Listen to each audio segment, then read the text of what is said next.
Hi, everyone. Great to see you all online, to hear you all online. We're going to be talking today about community engagement within the setup of National Cancer Mission hubs. My name is Dheepa Rajan. I'm with the European Observatory on Health Systems and Policies. We're a hosted partnership of the World Health Organization Regional Office for Europe.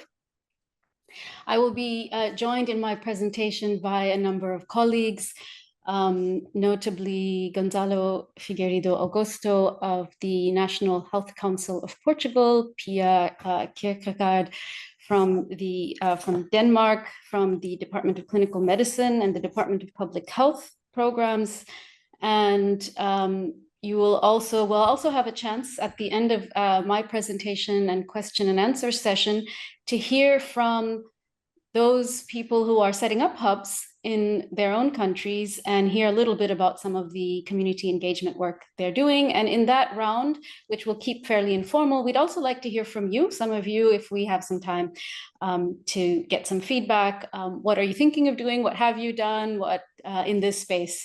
And hopefully these next few slides will give you some food for thought on that. So I will just go ahead and start. Next slide.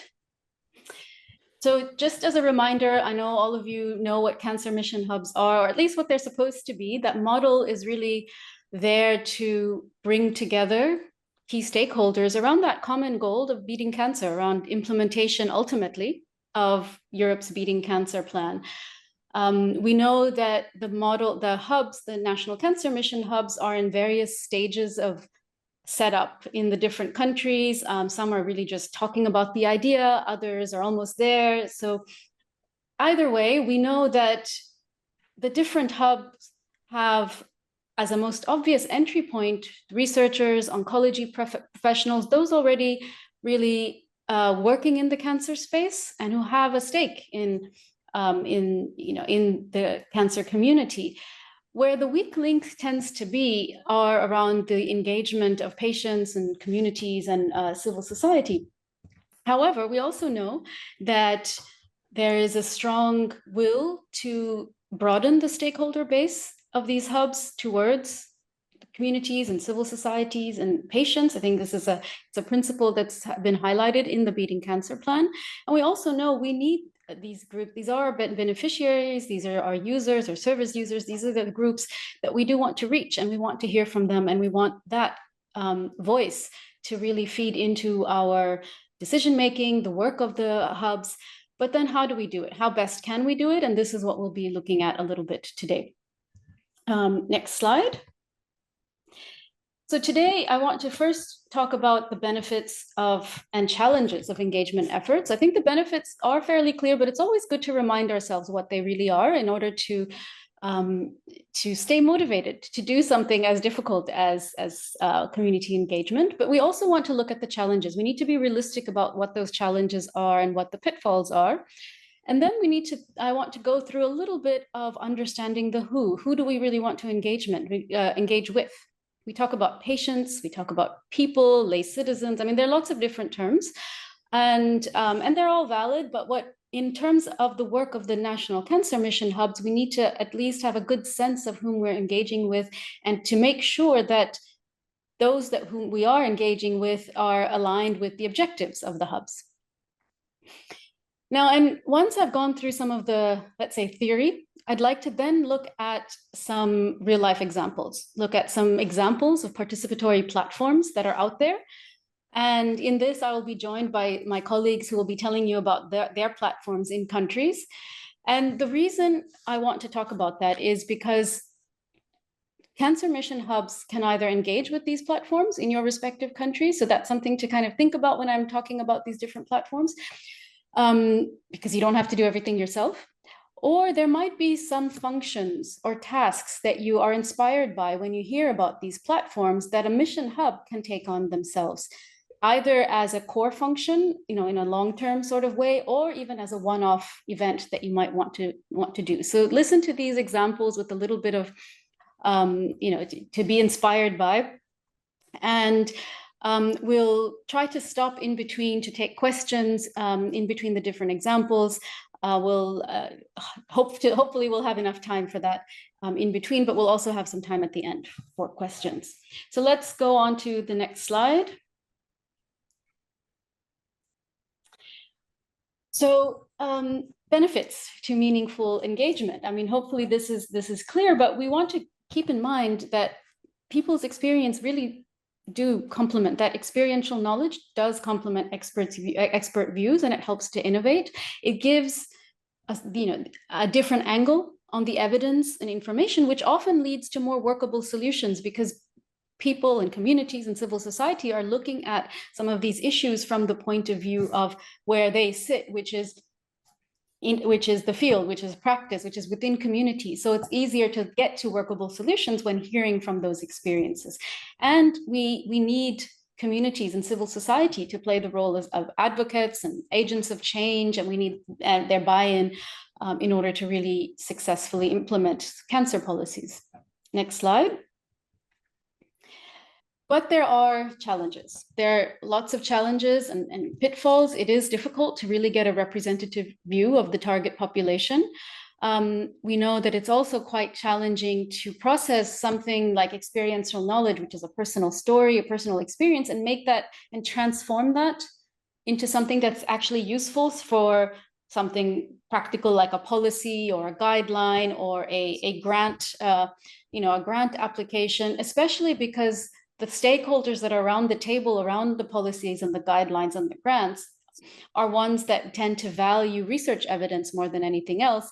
And so it's really hard to then find a way to take those personal stories into account. And that then leads to a risk of disillusionment on the part of those whom we've asked to provide input and express their voice, and can lead to somewhat tokenistic engagement, which can be counterproductive. There are resources and time are really required to carry out engagement activities. And I think going into this as a cancer mission hub, it's important to realize that there are specific skills and capacities that are needed to engage adequately. And, and if you don't have that capacity or those skills or the resources and the time, it's often, better to not to take your time to build those capacities first before engaging. And these challenges can, however, be overcome if you dedicate resources to it, if you thoughtfully reflect about what you want to get out of your engagement initiatives, and by clearly communicating. Next slide. So let's look at the who, because who do we really want to engage with? And I'm going to show you something that's very theoretical. This is really from the literature, and don't get too caught up by these labels, which again are very theoretical. In practice, people are not unidimensional, and in practice, these boundaries are very blurry. But but it's still important and to understand the different kinds of publics, so that when you do engage with whichever public you want, you know which ones to target, and you have a good sense of which ones are going to align with the objectives of your participatory process or consultation. Next slide.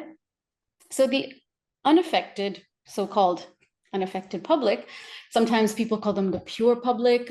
These are, we call them citizens, lay public, supposed ordinary people. The point here is that they're unfamiliar with the issue of discussion. So the underlying idea there is that an unaffected lay party, who takes part in an engagement process or participatory space, reflects with the more generic, unbiased societal interest in mind. So the lay public is often whom we target when we want contributions around general public preferences, broad orienting goals. So for example, cancer screening, prevention, early detection.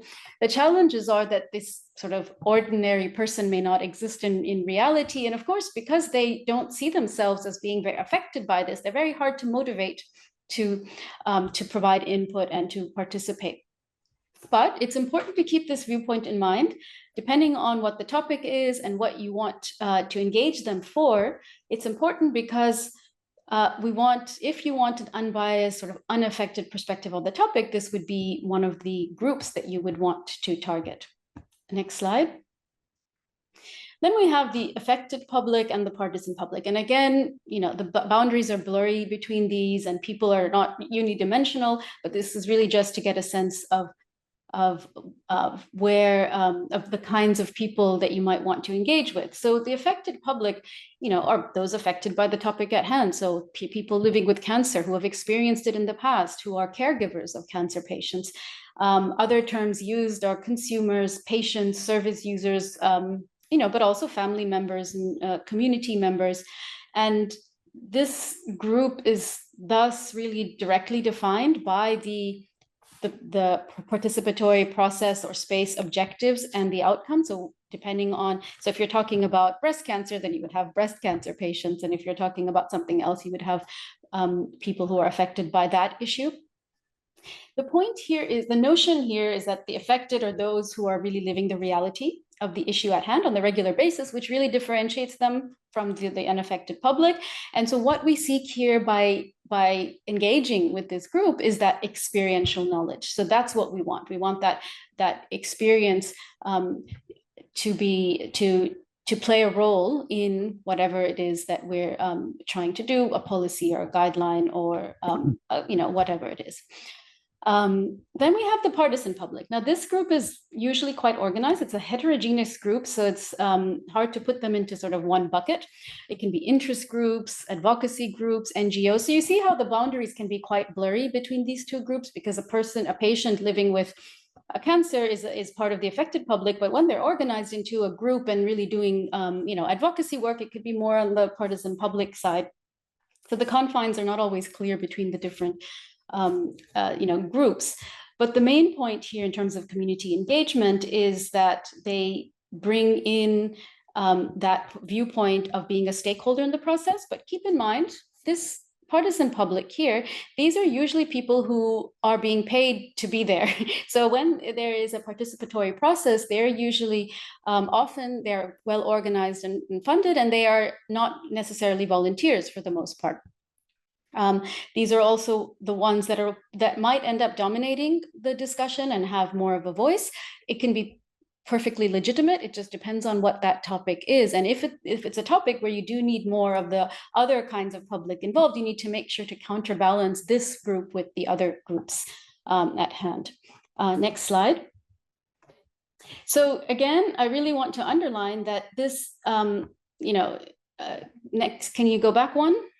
Yeah, that people are really in reality a blend of different mini publics. So people are not unidimensional, and the same person can take on different roles in different participatory processes. For example, a person living with diabetes would be an affected party in a discussion on diabetes, but could be a lay person if the topic is on environmental health or something else. So people are multifaceted, but this conceptualization in this spectrum, where nobody is really squarely in one category or the other, helps to really think through which kinds of people you want for the question at hand that you're discussing. So that's really the point, keeping these caveats and hazy boundaries in mind. Next slide. And so I mentioned just now that, with the partisan public, these are usually sort of better or, organized groups, people who are usually, engaging in consultations as part of their day job. Now, the rest are not usually. They're often volunteers. They're really the backbone of population and civil society and community engagement. And so volunteers obviously take their time and resources out of their normal day jobs and duties to participate. So this so excessive volunteer reliance, you need to watch out a little bit for that, because the volunteers that have time and means are not necessarily always the ones that you need to hear from. So it excludes certain groups like the poor, working class, etc. And volunteers in the end may not have the full capacities to fulfill their representational role, because they are doing this on their spare time, and they are, over time, hard to keep motivated and retain.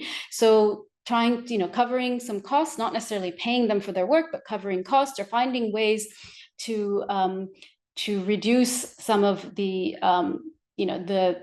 the skew in participation towards the privileged or the retired is important and something to think through. And I'll give you an example later on from the UK. Next slide. Okay, so now we've gone through a little bit through whom do we want to engage, and then now we'll look through a little bit the types of strategies that you can use to engage with these with people. So next slide. I think there's one-way engagement strategies, which are hugely important. I think most of you will be familiar with this. These are ways to convey information to people, to the public, and also gather information from them without necessarily expecting direct feedback or interaction.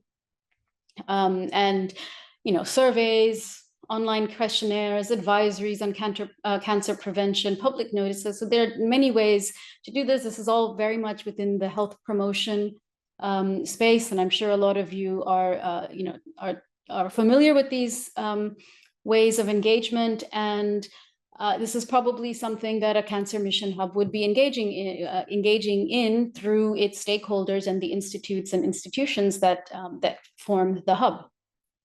Next slide.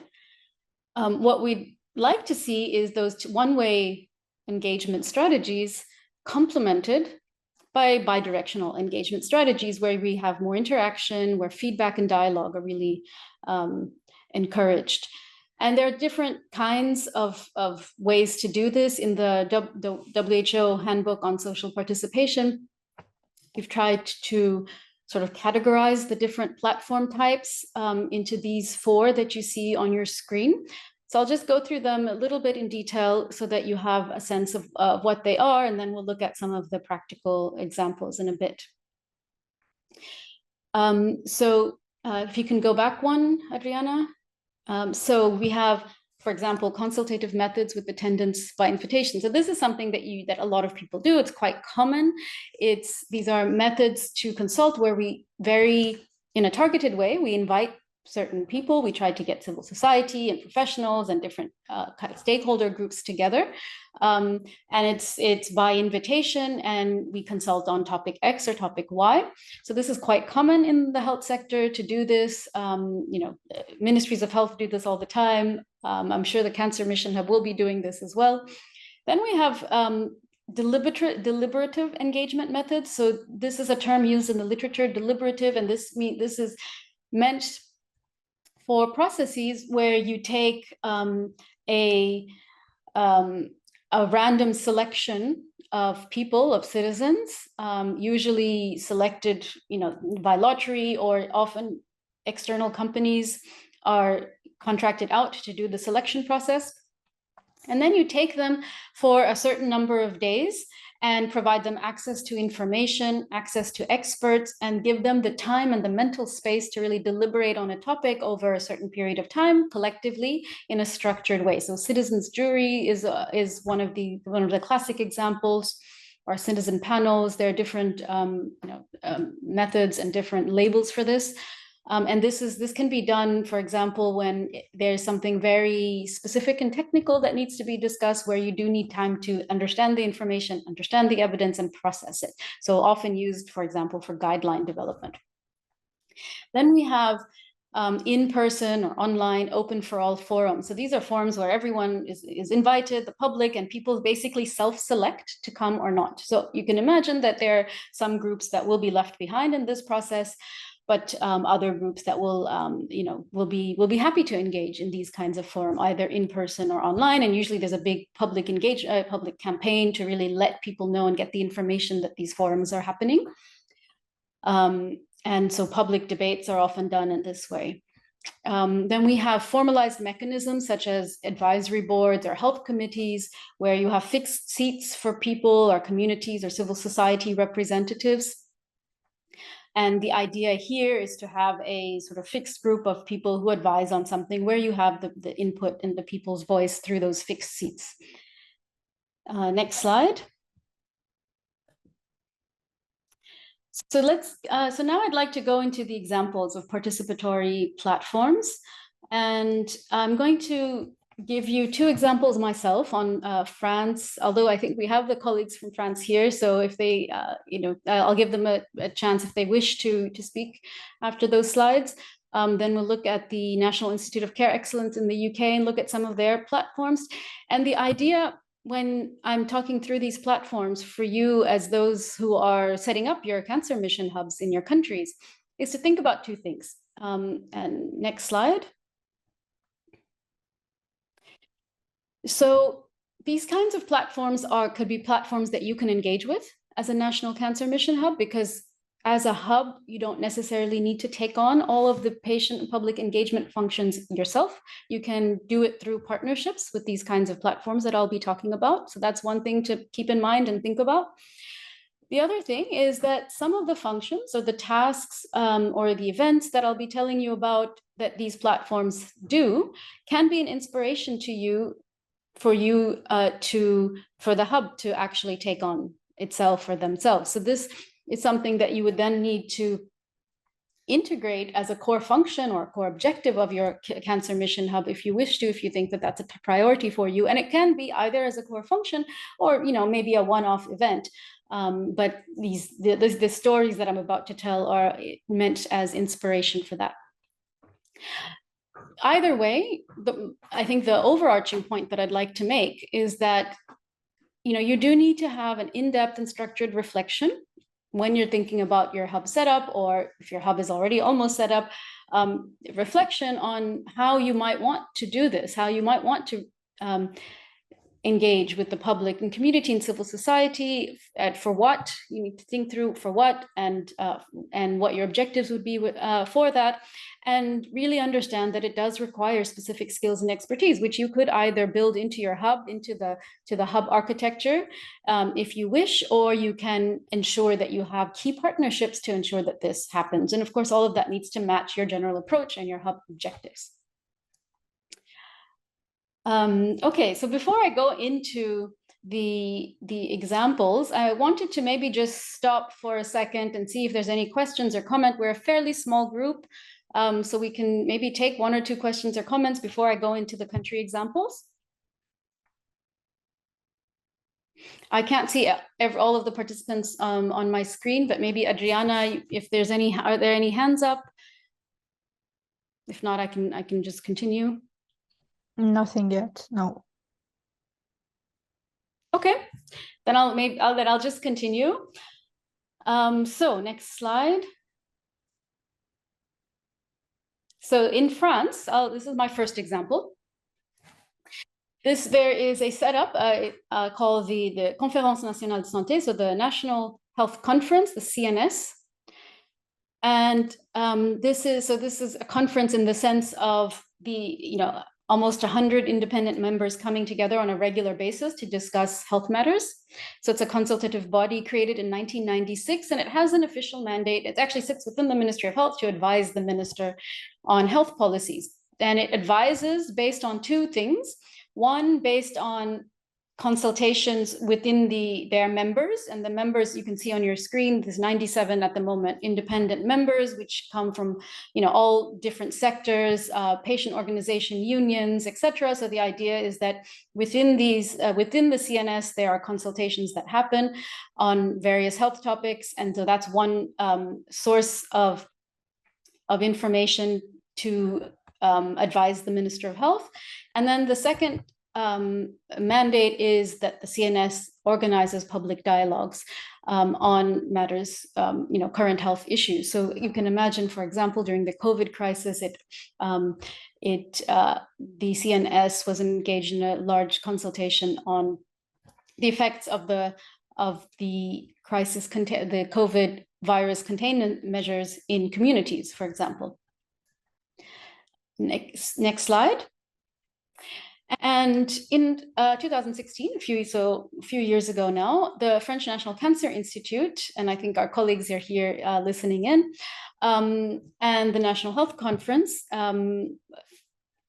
collaborated to do a really large-scale consultation of citizens and professionals on breast cancer screening. So this was, I think, as I understand it, what took almost a year. So it was a really big consultation process. And this collaboration really helped bring in a little bit of that, bring in that public engagement expertise. And the idea with this consultation was to really discuss how can we increase participation of breast cancer in the breast cancer screening programs. There was a lot of doubt about the risks or lack of knowledge of the risks. So the idea here was to really listen from people. What are their concerns? What are their doubts? And how can we move forward together? Next slide. And so you'll see on this slide, you'll see the different approaches used, various different approaches. I think the message I'd like to give you here by looking at these different approaches is that this is quite good practice, actually, the way they did it, because they mixed and matched the different platforms, because each of the platforms in the typology that I presented to you earlier has its pros and cons. Each one tends to be good about reaching some communities and some population groups and not others necessarily. So by mixing and matching them, you tend to be a little bit more broad-based and are able to reach more of the groups that you would like to reach. So there was an online contribution site that was public. You can click through, Adriana. So this would be an online open for all forum, so people self-select into this. Then we had two kinds of citizen jury, so one with lay citizen women and one with health professionals. So this is deliberative engagement methods. So these were people who were brought together for a number of days with access to experts and access to information to really think through some of the issues around screening and treatment and reaching out to underserved communities. Then you can click through, Adriana. There was a technical committee on breast cancer screening, which included experts and a wide range of other stakeholders in civil society, and they actually were the ones that sort of steered the whole process. And then finally, we had a sort of final big public meeting where all of these people who were involved were invited, plus some others, to really then deliberate, to talk through what does that all mean for everyone, and discuss what goes into sort of the final report and recommendations to the Ministry of Health. So this is the example from France, and what I'd like you to think through while listening to this is really this is a nice example of a collaboration between, in this case, the INCA, the French National Cancer Institute, which is the institute, as I understand it, who will be coordinating everyone around the French National Cancer Mission Hub, and a body, the National Hub Conference, that does public engagement activities. And this morning I had a really nice discussion with the INCA, with the French National Cancer Institute, and they're considering doing further such consultations on other topics, and they're thinking of collaborating with the National Commission for Public Debate, for example. Not all countries will have the same kind of institutions, but just to give you an idea of the kinds of platforms that you may collaborate with. And if they don't exist in your country, or you wish to take on some of these roles yourself within the cancer mission hubs, you don't have to do all of these. This is obviously best practice, but you should, and don't be daunted by having to do all of it right from the beginning. You can the important point here is that you should start somewhere and start with maybe one of these activities, depending on the objectives of your hub and what you really wish to do in your hub. Next slide. Okay, so I see we're getting a bit short on time, so I'm going to go through this example quite quickly before I hand over to my colleagues. But just to say, the NICE, National Institute for Care and Excellence in the United Kingdom, this is a body that does health technology assessment processes and guideline development. So they're one of the forerunners really on engagement with patient and communities. They have several platforms for engagement. I'm not going to go through all of them, but I'd like to focus on the patient and public involvement work stream. If you can click through, Adriana, next slide, and then the next one. Because this is the important part here, is that in parallel to involving patients and people into their guideline development committees, etc., NICE has a program which supports lay people and civil society organizations and communities to be able to engage with the guideline development processes and other work that NICE does. So there's this empowerment program where they really ensure that the contributions from civil society and lay people is really meaningful by really working with them during the process of their contribution to understand, do they feel heard? Is, if not, is it because of the way they might be providing their input? They coach them, and they also work with those that are in the guideline development committees to ensure that that they are valuing the contributions coming from people in communities and civil society. So there's this support program really for both sides that allow the engagement to be meaningful and to allow that disconnect between the different groups to be as reduced to as little as possible. And this might be a function that a National Cancer Mission Hub can take on. If there is an HTA body already in your country doing cancer guideline development, many of them are now moving towards or already have included citizen engagement and lay citizen input and patient association input into this. But one function of a cancer mission hub could be to help to support those associations to really provide meaningful input and meaningful contribution. Next slide. I'll skip over this for want of time and to the next slide.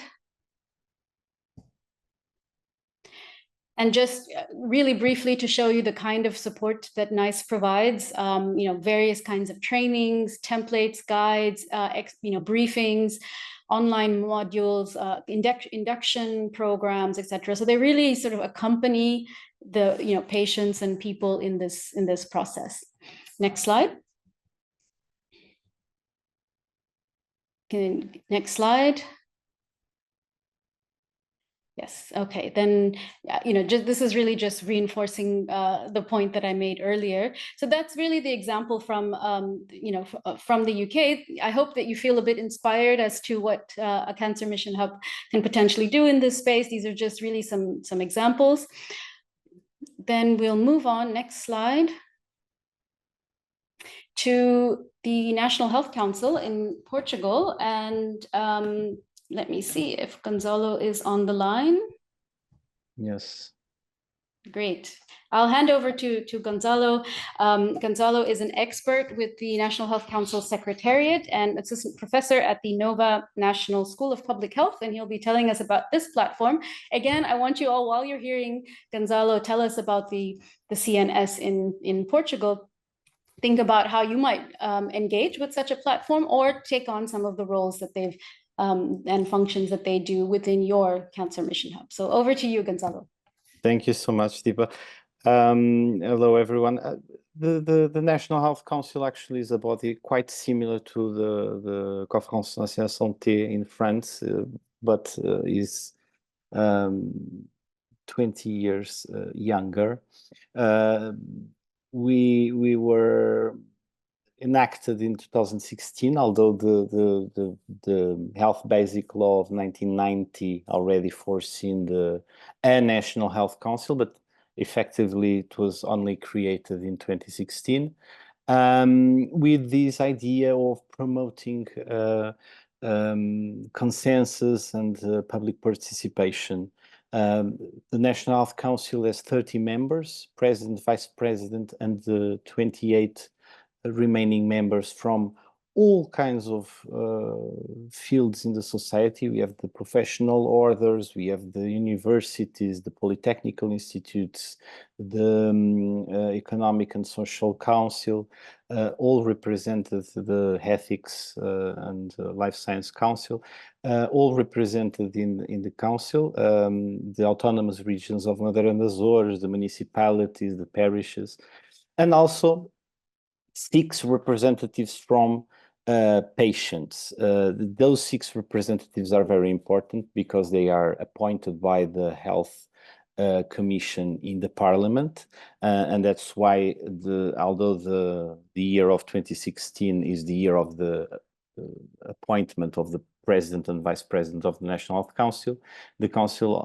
was actually enacted in April 2017, because it was only then that the Parliament appointed those 6 members from patients' associations. Those members, all National Health Council members have a 4-year term, non-renewable. So after 4 years, all members should change. The organizations represented are the same, but the members should change. And again, the Health Commission in the Parliament appoints 6 other representatives from patients' associations, not necessarily the same that were in the previous term. Next slide, please. So actually, the National Health Council has always been, the cancer has always been present in the National Health Council since the beginning. In the first term, one of the patients' associations that was represented in the council was the Portuguese League Against Cancer. For those who don't know, the Portuguese League Against Cancer is just the biggest patient association, quite old, and the biggest patients association for cancer in Portugal. So they are a big association, an influent one. The Portuguese League Against Cancer was one of the 6 representatives in the first term, and now in the second term, since 2021, we have 2 patients association related with cancer: the Association of Parents and Friends of Children with Cancer, and the Portuguese Association for the Fight Against Lung Cancer. So the members of Parliament try to appoint patients associations related with the most prevalent diseases in the burden of disease of the Portuguese population, and for sure cancer is one of them. This is, of course, an opportunity to promote patients' views on cancer care, for example. This particular subject was already discussed in some meetings in the National Health Council, although it was not yet the major subject of one of the National Health Council reports. National Health Council issues recommendations to the government, but the main output of the council is the yearly report. Every year, the National Health Council issues a report focusing on an area that the members choose to be the main focus in that year. So many areas were already covered. We had a report on health promotion for children and adolescents in Portugal. We had a report on the mental health. Recently, we issued a report about information systems and health data.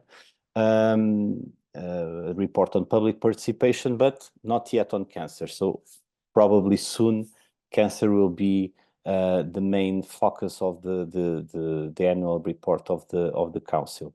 But the National Health Council also wishes to promote debate and discussion on several matters. So patients' associations are very participative in the council, and the National Health Council is indeed an opportunity to flourish this social participation that is one of the missions of the National Health Council. Next slide, please.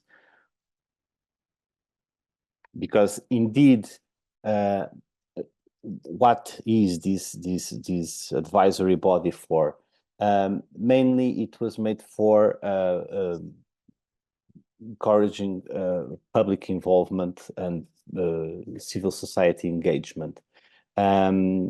This is important because in the last decades, this issue has been pretty much discussed in the health system in Portugal. So how can the health system be more focused on patients and on patients' views? How can the health services be somehow also designed or tailored by the users, by the patients? And the National Health Council wishes to be the platform that enhances this transformation in the health system. let's just a quick reminder that the National Health Council is still a very young institution in the scope of the Portuguese health system, and is still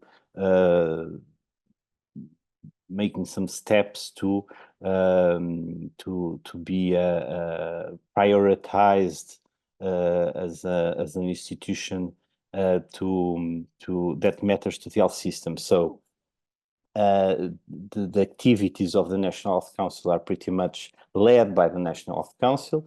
During the pandemic, there were some requests from the government to opinions of the members of the council, but the National Health Council has the potential of being this important structure and platform that actually promotes this engagement of patients and civil society in the design of the health system. Next slide, please, which I think is the last. So this advisory role of the council is important, advise the Ministry of Health, but also that advice to be something that was participated, that is actually expresses the views of several stakeholders in the health system, including and most of all the patients and the views from the patients. Very soon, the National Health Council needs to be reformed because new professional orders were created that still don't have a seat in the National Health Council. And probably it is at least desirable that the number of civil society representatives in the National Health Council could also increase. I would say that probably 25% of the members should be representatives from civil society. We can also discuss how the representation is done. They are appointed by the Health Commission in the Parliament. Those are the legitimate representatives of the Portuguese people. But also we can discuss the fact that they are patient associations. So they have, let's say, an agenda of a particular disease or health condition. How can the National Health Council also incorporate views from normal patients without diseases that are users from the health services? That is a very interesting question.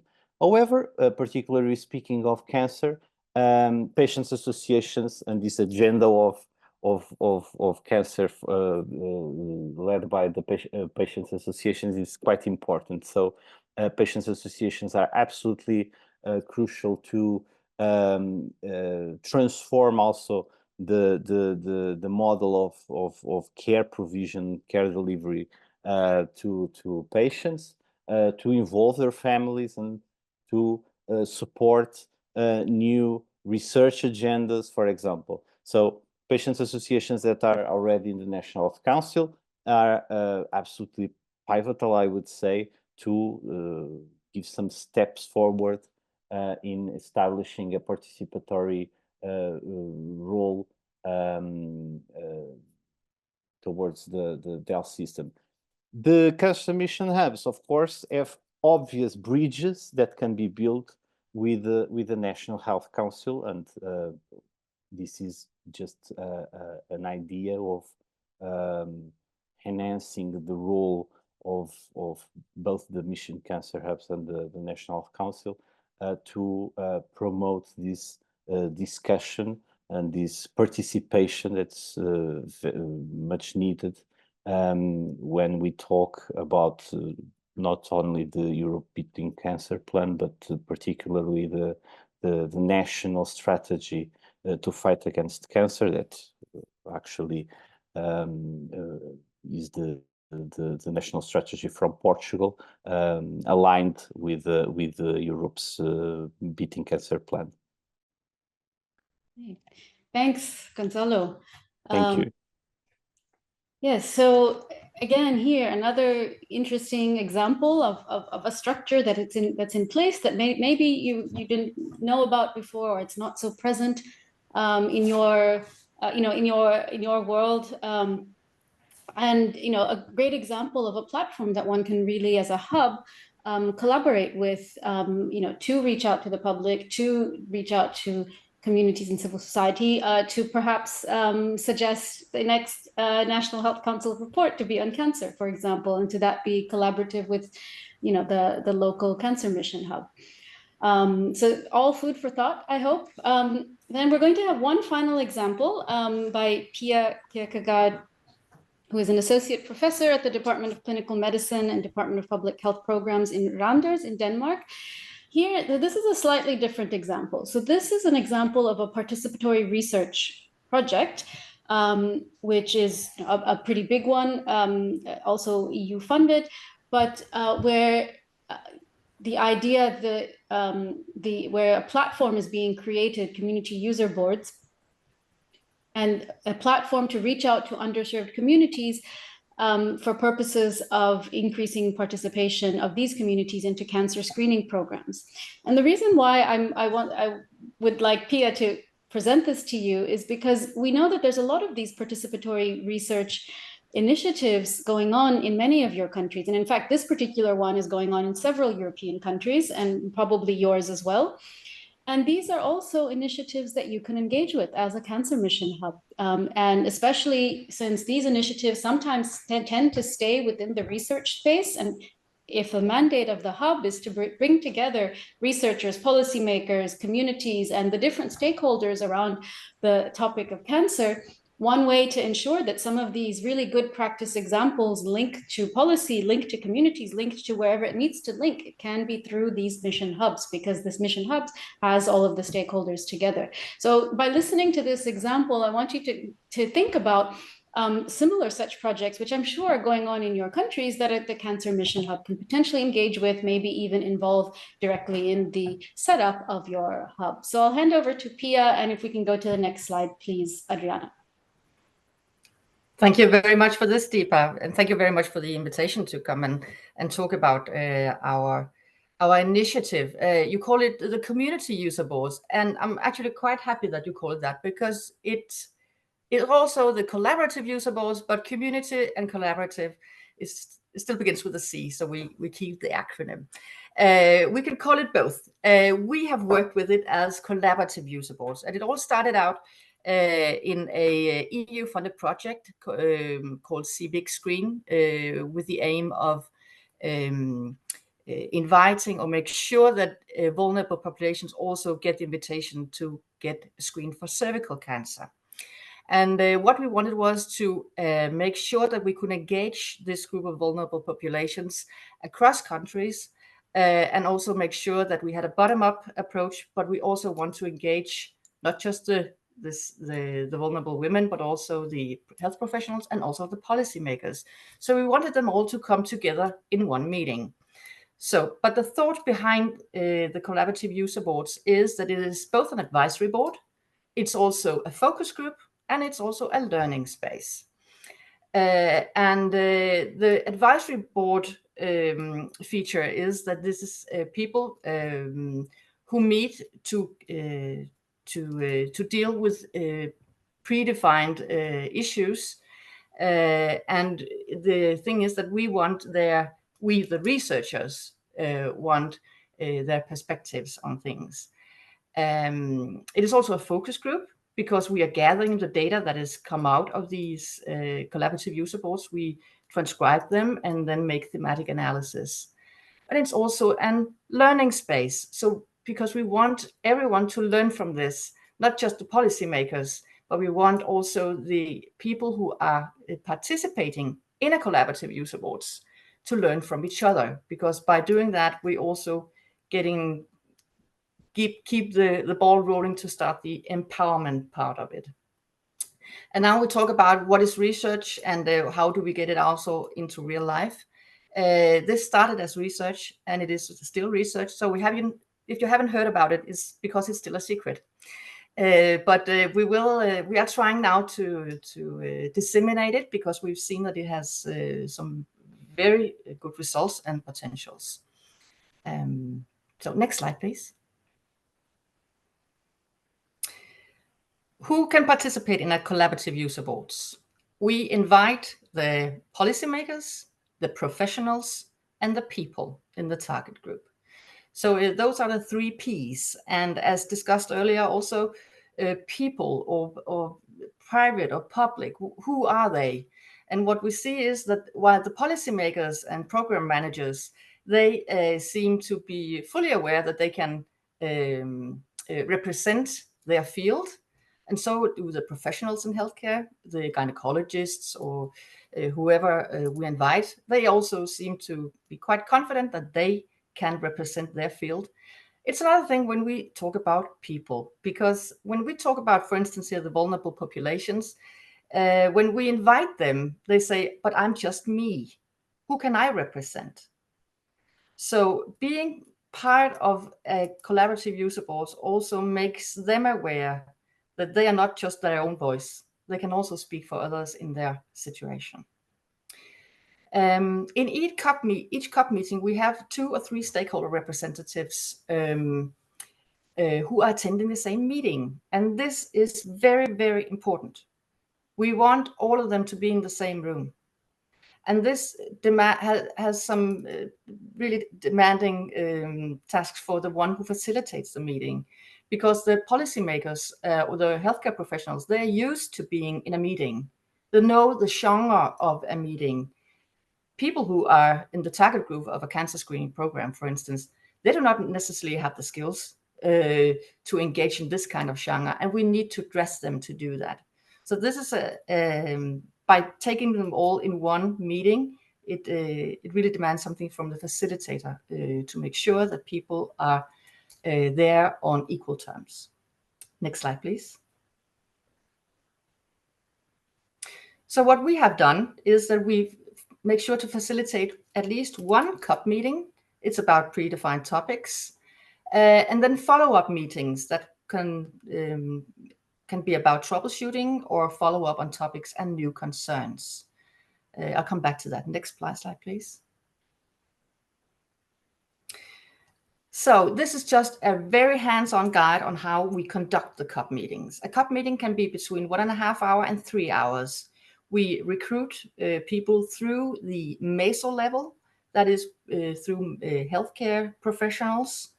They often have the contact to people patients, or in this case about cancer screening, people who are in the target group, but not necessarily patients.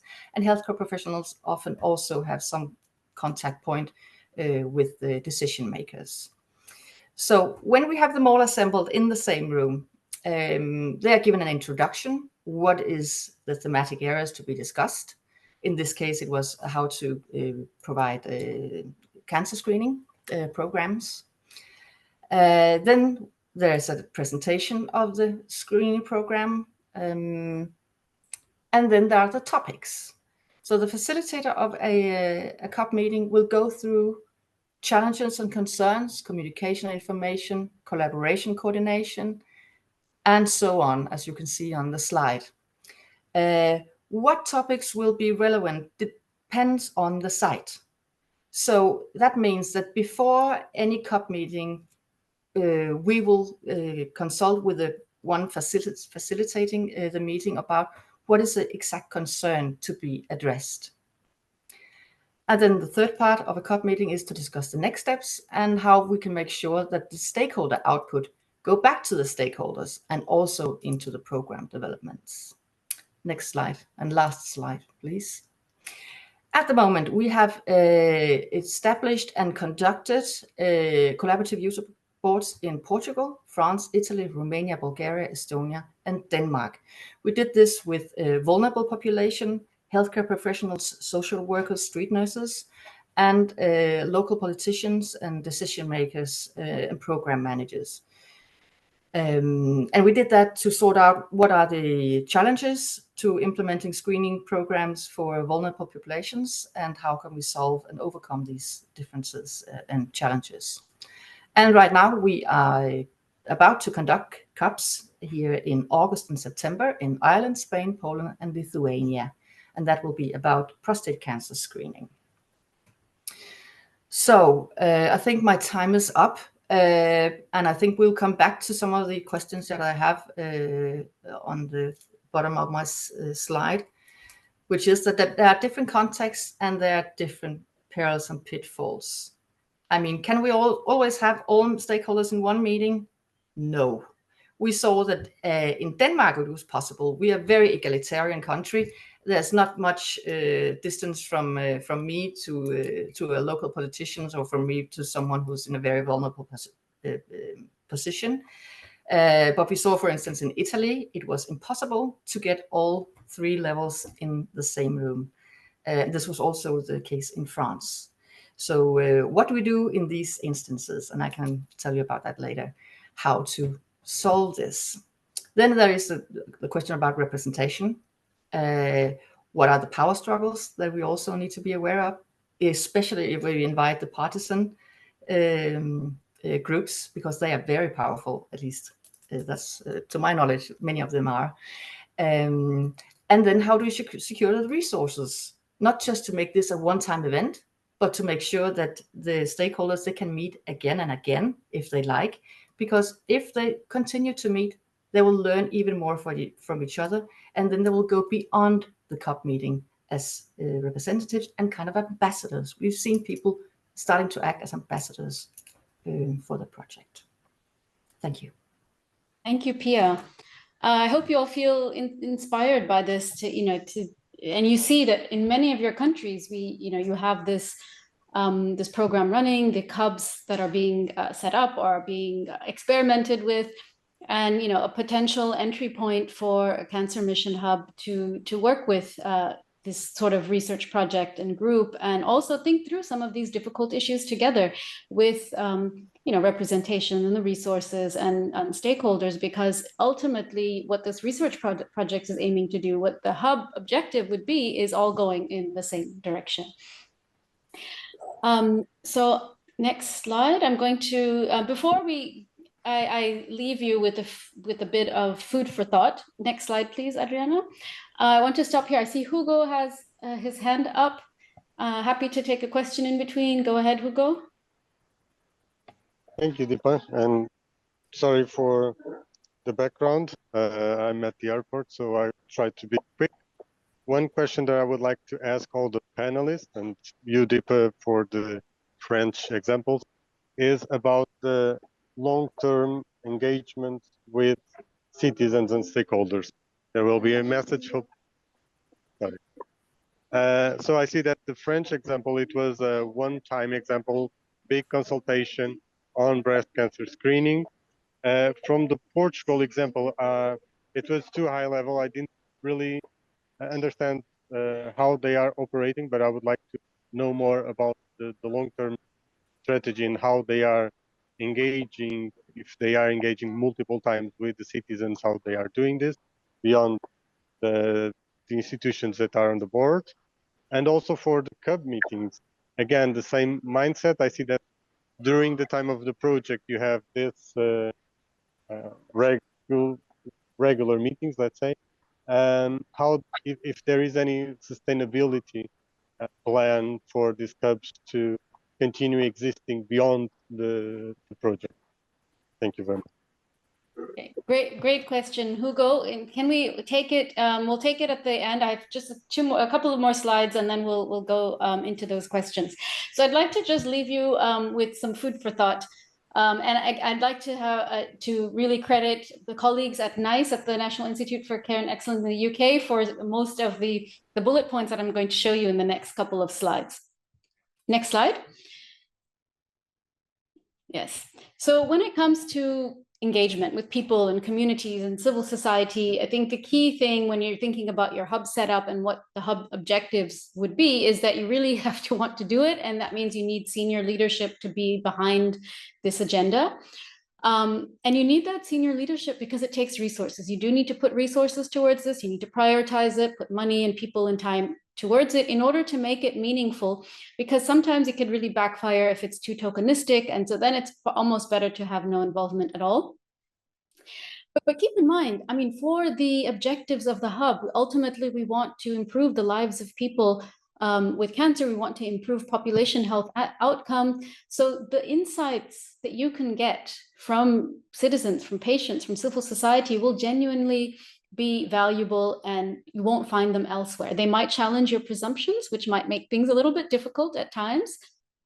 This morning, when I was talking to the French National Cancer Institute, to the colleague who was involved in that breast cancer consultation I told you about, he, quite eloquently, told us about how, just doing that exercise over the course of the year, the first thing that they needed to do was engage with the health professionals and experts to really convince them that it was needed, because of course they saw the point of screening, of breast cancer screening,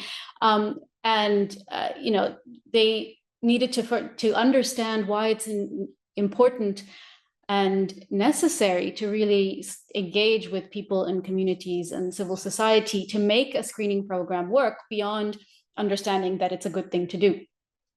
So challenging your presumptions is a good thing. And another thing is, it doesn't have to be perfect. Better to try it, learn from experience, and then construct a model that works for you. Construct something that works for your hub, for your objectives. Don't be afraid to try. This issue of representation, we have in the WHO Handbook on Social Participation. We have a whole chapter on representation. It's a big issue that always comes up in the literature and in consultations that I've been involved in personally. But I wouldn't break my head too much about representation, because it's, if you genuinely try to really involve individuals and organizations, keep thinking about the different kinds of publics, make sure you're always looking at who's not participating and who needs to be involved, you're going to largely get it right. But for that, you need to be open and explicit and transparent about whom you're recruiting and whom you're asking to get input and why. And by doing so, you also give legitimacy to those who are there to give their input, by making sure everybody around the table knows why they're there and what you want out of them. Next slide. And this is my final slide. If possible, I told you the pitfalls of volunteerism. Volunteerism is a good thing in many ways, but if you can, pay people to participate, not necessarily for their work for participating, but covering their costs as far as possible. I know it won't be feasible everywhere, but even if you just are able to cover at least transport or at least lunch or whatever it is, it does help. And it goes towards it leads to enabling people to participate who wouldn't participate otherwise. As a hub, if this is something you are serious about doing, you also need to build the understanding and capacity of experts and professionals at the same time of building the capacity of the people you are engaging with. And if possible, document, even if it's anecdotal. You'll always have cynics and people who don't see the point of this, but you will convince them at some point if the more you document and the more you show that this is beneficial. However, you might not always see the benefit immediately, but it doesn't mean that it's not working or that it's not worth it. And you'll see that often your biggest champions for your organization, for your work, for the hub, will be the people that you're engaging with in communities and civil society. If you engage with them honestly and sincerely, they will be the biggest champions for your work and for this collective endeavor that we're all trying to work towards, which is beating cancer in Europe. So thank you very much. Next slide. And with that, I end. And we did go a bit over time. I'm sorry about that, but I'd like to take some questions and have, hear from all of you as far as possible. And then if we have some time, we will have a bit of time to hear from some of our hubs, just to hear from them very informally what they're doing in this space or what they're thinking about doing or what they wish to do in this space. Maybe we'll start with Hugo's question. And yes, I'd like to, I have a few thoughts, but I'd like to hand over to Pia, to Gonçalo, to hear their thoughts on this. Go ahead. Thank you. I could start. It's a very good question, Hugo, on how we make sure that it becomes sustainable. And we never know to begin with whether it will be that or not. But in our experience, we have seen that if we have only a few people who are stakeholders in the group, if they are enthusiasts, I mean champions, that could be doctors, for instance, whose heart is beating for a certain cause, and it could also be someone from the artisan groups. They are also enthusiasts and champions. If we could get 1, 2, or 3 people in each group to be that, they can be the ones who keep driving it. But it needs to be in consultation with someone like Dheepa, like me, like you, Hugo, someone who's coordinating it. But we've seen in the other countries that where there have been 1 or 2 enthusiasts, they are driving it forward. But we need someone to be there also to pay, to reimburse bills or to give small gifts. So it is a 2-legged effort. And then we've also seen that in the collaborative user board that we did in Italy, there were issues with recruiting vulnerable women. However, the way they came about it was that they were able to make some videos with vulnerable women, where the vulnerable woman tells about her issues or problems getting access to cancer screening. They filmed her from behind, so she was anonymous. And then this was shown to the other COP stakeholders, that the healthcare professionals, street nurses, and decision makers. And in that way, they could engage with each other. They could get the input from her. And now we see that what came out of this COP is actually now being used by the Ministry of Health in Italy to help shape the future screening programs for vulnerable populations. But we did not foresee that. In my mind, we thought that the Italian experience was someone what would close around itself because they were not able to make the vulnerable people come into the COP meeting with the decision makers and healthcare professionals. But we never know. And that's why, Dheepa, as you also said, try it. We never know where the success comes. Thanks, Pia. And I'll hand over in a second to Ruth. But just to say, Hugo, for me, probably the one that is at risk, at highest risk, out of all of the examples that we showed of of not being sustainable, perhaps, is the Cubs, in the sense that it's a research project which is linked to funding. But this is where the Cancer Mission Hub could be a way of ensuring that it stays sustainable by linking it to the right people and policymakers to make it sustainable. The other platforms are institutionalized platforms, so I see less of a risk of sustainability. And for example, the French National Health Conference. So the National Health Conference is a body that regularly does consultations towards the public, and then consultations internally amongst its 97 members, which includes civil society and unions, etc. And they're constant, and this is an institutionalized mechanism, so they're constantly doing, looking at different health topics. And what I'm saying is that a National Cancer Mission Hub can collaborate with the CNS or like institution when it needs to for any topic that it wants to within the cancer space, like the INCA did, the French National Cancer Institute. So these are all. So this is something that can happen, and if you need it, and it can be done because they do 2 things. Because they have the almost 100 members, which already includes people in community and civil society representatives. It could be within that, but you could also work with such a body to do public-facing consultations and public debates. So that's one avenue for collaboration. On Portugal, I like to hand over to Gonçalo. We were talking the other day about how a Portuguese Cancer Mission Hub could collaborate with the National Health Council. So maybe, Gonçalo, you can give us some of your ideas.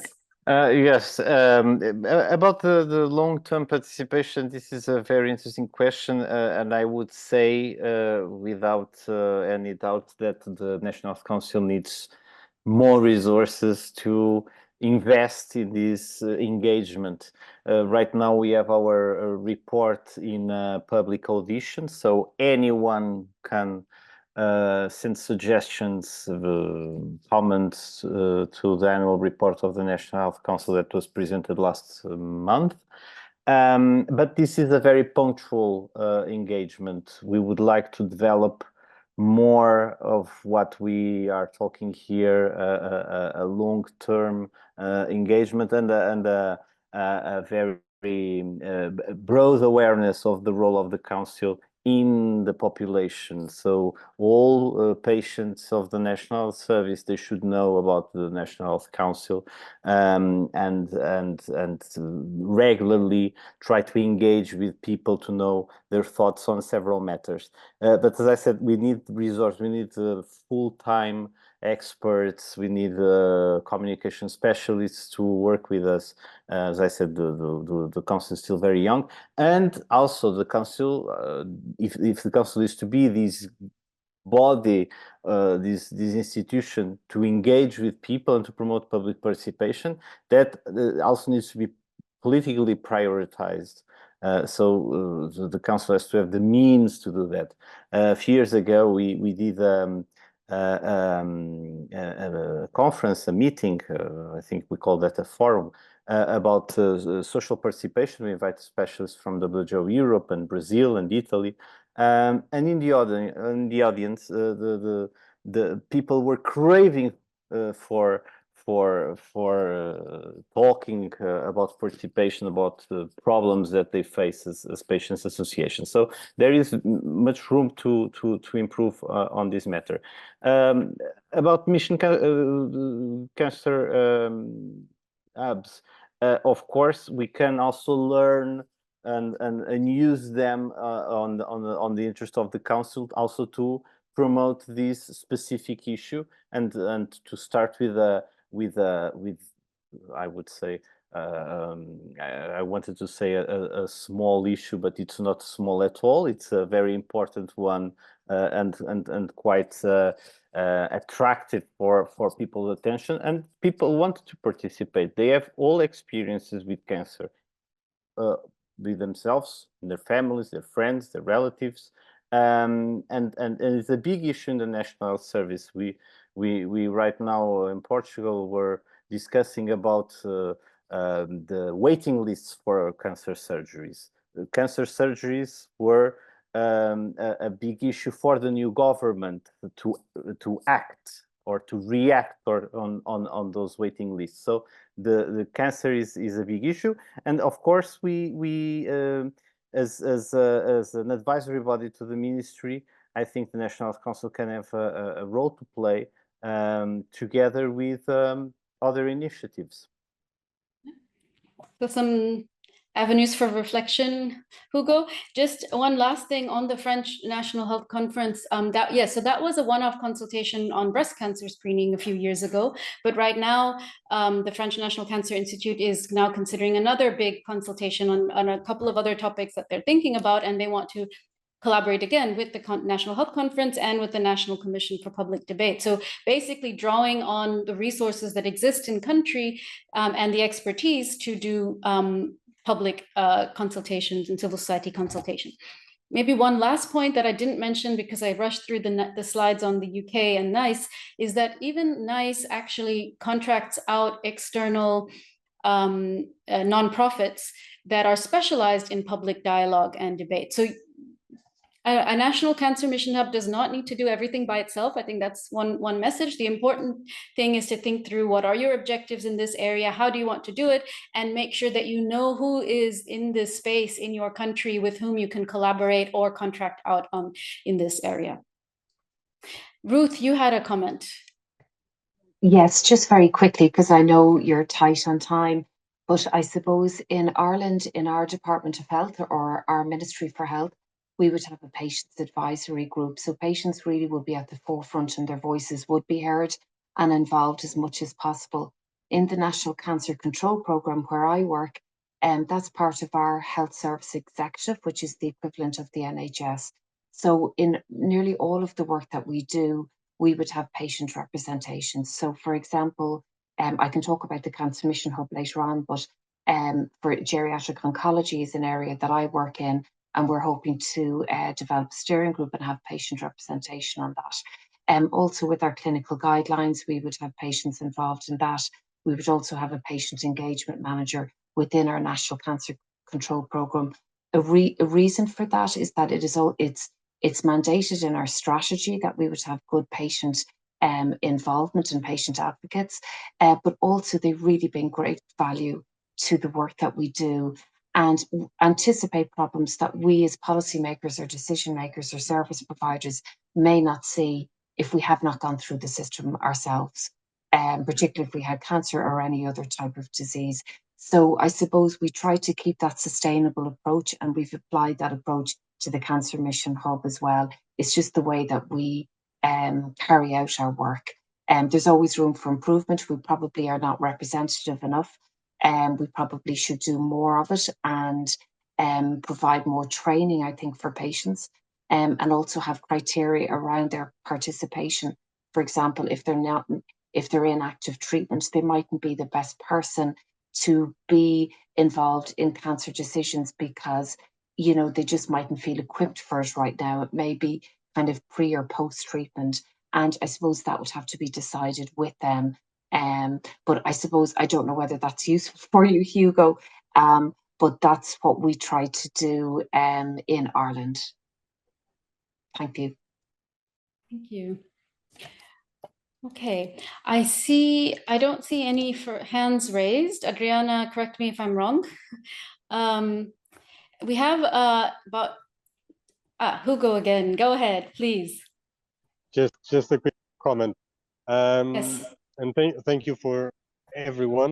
I think my question was more to brainstorm. I know exactly how different situation hubs, let's say councils and strategies can operate. I also wanted to ask about the hubs and the stakeholders. So different meetings on different topics will involve different stakeholders. Is that correct? Do you have like a core group of stakeholders or not?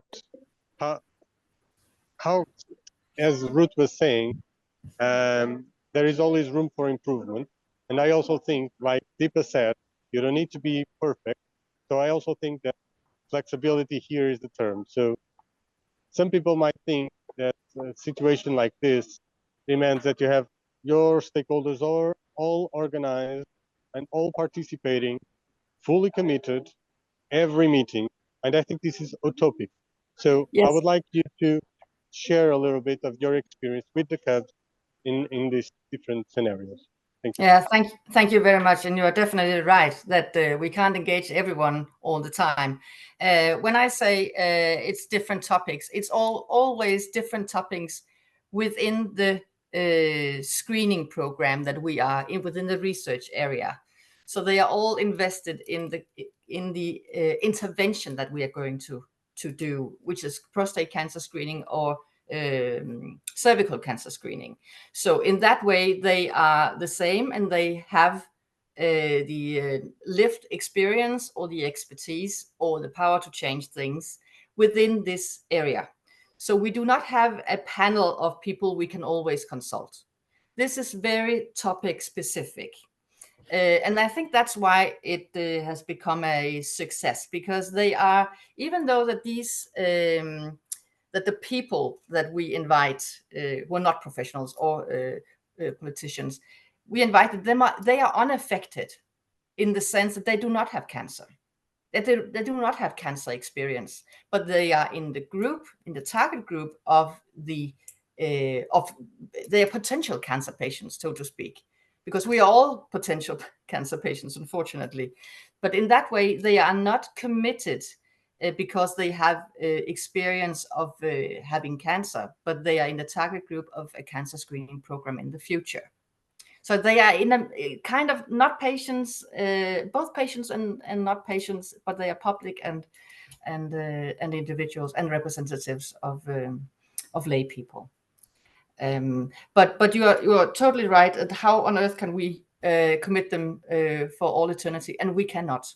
We can only see that the fact that we have someone who are very committed because they feel that they are getting either empowered, the vulnerable populations or the men in the target group of cancer screening, they feel that they get something when they attend the CUP meeting. We've seen that several times, that also the doctors get something because suddenly they have access to a local politician or program manager sitting right next to him or her. Or they can engage with the future patient and say, oh, this is the way to do it, and this is not the way to do it. And especially the lay people, they find it very interesting to sit next to a doctor and be able to ask all the questions and complain about all the things that they have ever experienced, failures in the healthcare system.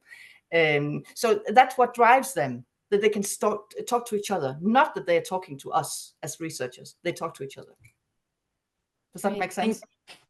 Thank you. There's always this a fine balance to strike between, yeah, representation, rotating out people, ensuring, you know, and then taking up volunteer time. Okay, I see. We might go a couple of minutes over time. I hope that's okay for this audience. Margot from France, from Yes. the French National Cancer Institute. Great to have you online. Go ahead. Hi, everyone. Thank you very much for this example, very accurate, and Dheepa for presenting the CNS consultations that we conducted with in 2016. Just a quick remark. So I'm a European project manager working on the ECOS project from INCA. But just to let you know that we also have a specialist department here at INCA that is called Health Democracy Mission and the Living Lab. So just to let you know that the Health Democracy Mission coordinates a Health Democracy Committee, inviting professionals and citizens to take part of the fight against cancer. And for the Living Lab, it's more like a space for sharing so action focused on developing solutions and tool for stakeholders. So we emphasize their patient inclusion and defining solution and skills. So we have several colleagues to have them to share their knowledge, a user college with the cancer patients, healthcare system users and caregiver, and the professionals college with reunite healthcare, medico-social and research professionals. And we also have a club with the companies that share good practices, cancer and work charter, covering over 1.6 million workers. So this is more to provide sensitization workshop, communication from researcher, etc. So yeah, if you have any question about these two specific departments that we have here, I would be glad to put you in contact with the director of those departments. So please feel free to reach out if you need any further information. And just regarding ECOS, now we have the Mission Cancer here in Groupe Miroir in France that we are organizing with the Ministry of Health and Ministry of Research, but also with Christine Chaumienne, which I guess you all know here, and the National Center for Research. So yeah.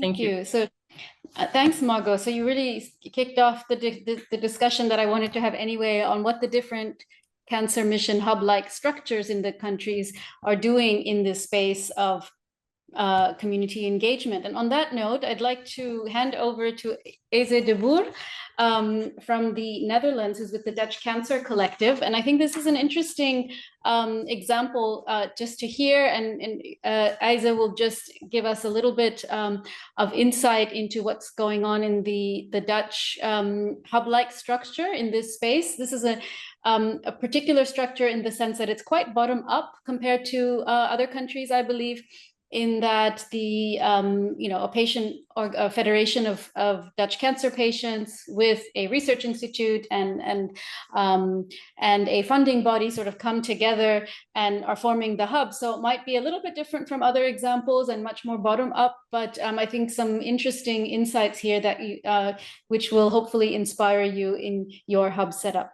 Over to you, Eze.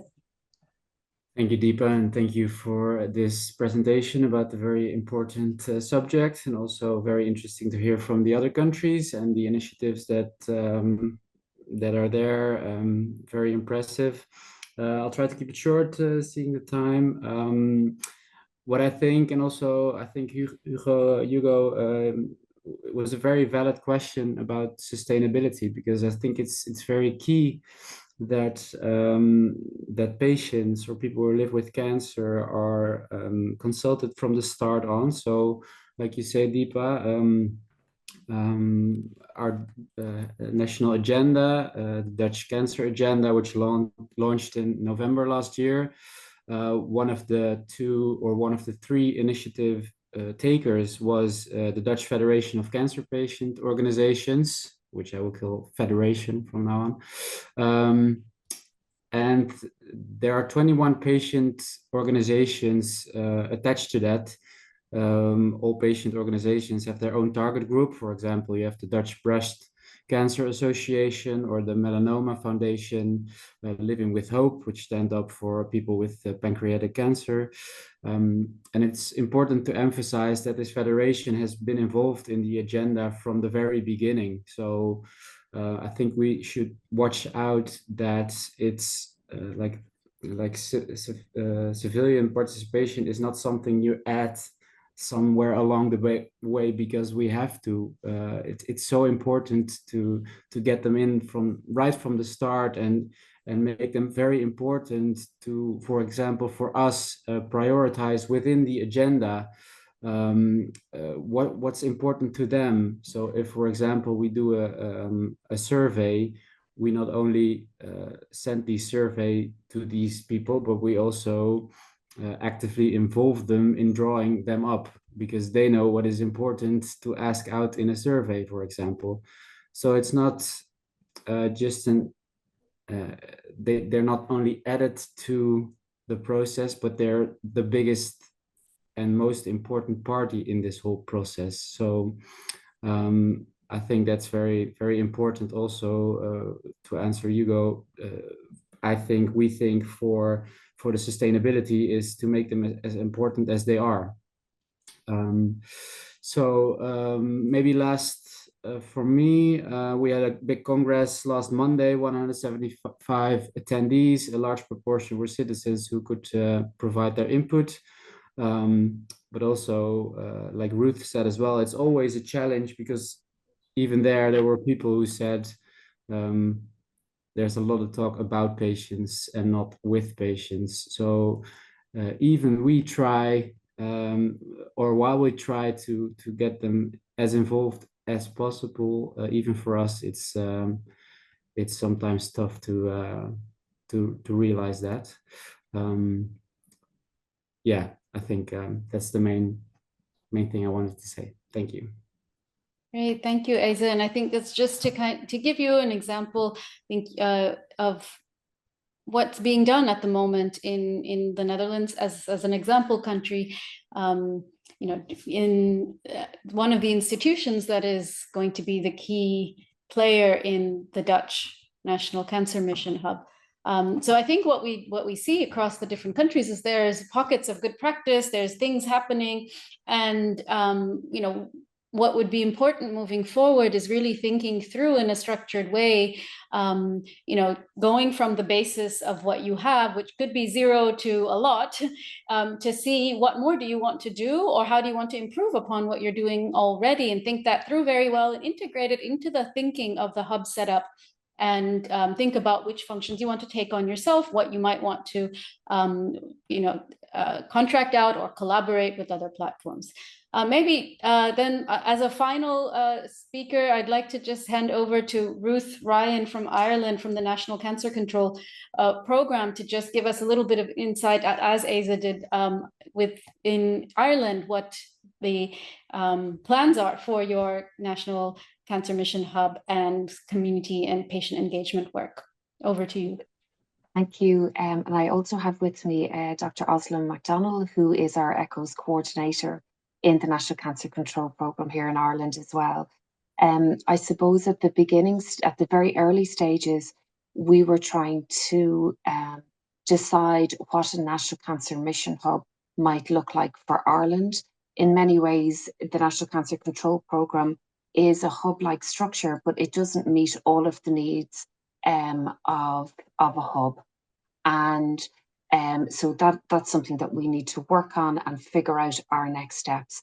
But in order to define what a National Cancer Mission Hub might be for Ireland, a number of us nationally, which would have included our professor, our national clinical lead for cancer research, Professor Donal Brennan, also ACRI, who would be colleagues of ours in terms of the academic institute, and our director of the National Cancer Control Programme, and some senior members of staff, including the Department of Health, about how we would define it and the methodology or the approach that we would take. So what we did was held a number of workshops.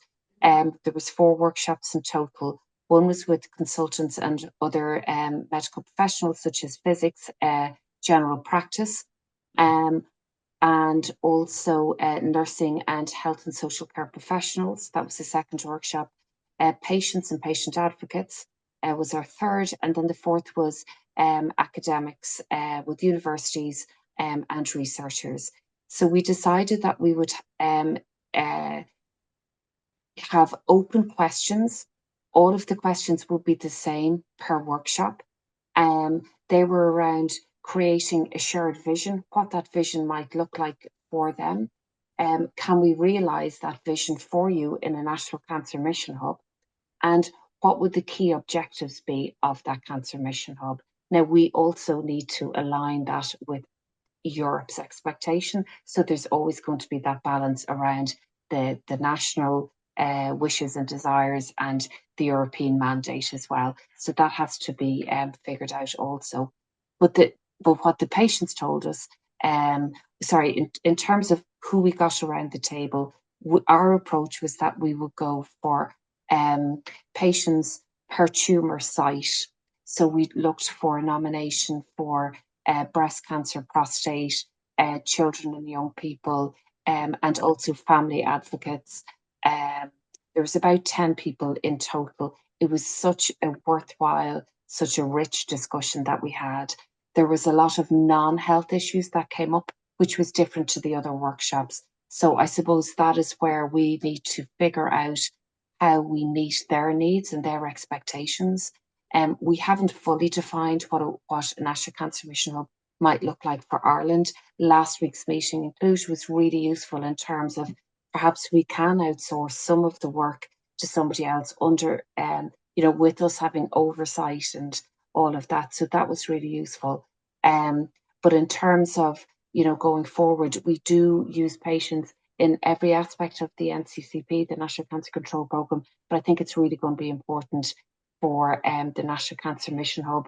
One thing I do struggle with is that we had, I think it was about 10 or 12 patients or advocates. We have a population of 5 million plus. It's not really representative of all cancer patients. I do struggle a little bit with that. And how often we consult, how do we meet their needs? For example, there were some issues around, education, banking, and I know that's for everywhere. But I would really like to meet their needs on that. But I work in health, so how, as a health organisation, do we engage with other parts of society? Because we only engage with the patients, not with the citizen. In terms of these are people who had gone through a cancer diagnosis and a treatment and had survived it. How do we deal with citizens who haven't yet had cancer in their family? And it's that unaffected public. I like that term. Like, how do we engage them? Because if 1 in 2 of us are going to get cancer, we need to engage with all. And how do we do that? So I think that's learning for us. I'm trying to just flick through notes here and see if there's anything else I can kind of share with, but I'm happy to answer any questions. Özlem, you might want to hop in as well if you've any feedback. Yeah, I think you covered pretty much everything about the National Cancer Mission Hub and what we did since ECHO's project started. But I think one of the differences that we have now, and therefore we are now talking that we already have a national cancer strategy since 2006, and we have NCCP, National Cancer Control Programme, since 2007. And I'm working as one of the senior researchers in the guideline development groups and evidence and quality hub in the National Cancer Control. program, and we have per tumor site, we have guideline development groups, which is a little bit similar to NICE, but it's not guidelines only in National Cancer Control Program. So in these guideline development groups, we have surgeons, consultants, GPs, and patient advocates. So I think when I look at the echoes and the similarities of stakeholders, that what we are missing at the moment for those, for example, guideline development groups are maybe researchers.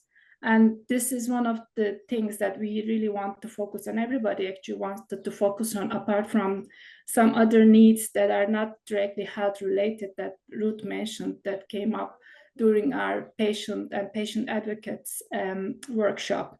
But all of the nurses and health professionals and the consultants, everybody is very acknowledging that the research should be prioritized, and all of the hospitals who has prioritized the research have better outcomes, and that again affects the patient's care and healthcare. So that was one of the things that I think needs to be highlighted, that what we are missing apart from the things that we already have, maybe. And for that reason also, maybe we can mention that we also ran, apart from those workshops, before the workshops, we did EU Cancer Mission Day. And with that, ECHOS and as well as other EU projects were highlighted, and what as a national we need to do and what areas to focus on. And Department of Health is very much involved in this process too. I think that definitely helps for each country to have that policymakers along with them to help us all build or establish the National Cancer Mission hubs. I think these are the things that I can think of now to add. Thanks a lot. No, thank you. And I think here you have an interesting example of sort of reaching out to patients and in terms of hearing their voice in terms of the thinking around how this hub will look like, how a cancer mission hub will look like. So actually feeding into the setup directly of the hub. And so that's a very, very interesting example. I see we're over time. I don't want to keep people longer than we're supposed to, so I think we'll wrap up and end here. I hope the messages have come across, and you've heard some inspiring examples. There's room for improvement everywhere, but we should also congratulate ourselves and say there is a lot being done in this area and in different countries in different ways, but definitely room for improvement, and something that I think should take priority front and center in the thinking around what a National Cancer Mission Hub in your country should do. And hopefully you have some ideas of how you might be able to do it through this webinar. So thank you so much for listening in and staying for an hour and a half. And yes, and on behalf of us at the European Observatory, but also thanks for the collaboration with ECHOS for organizing this, and goodbye.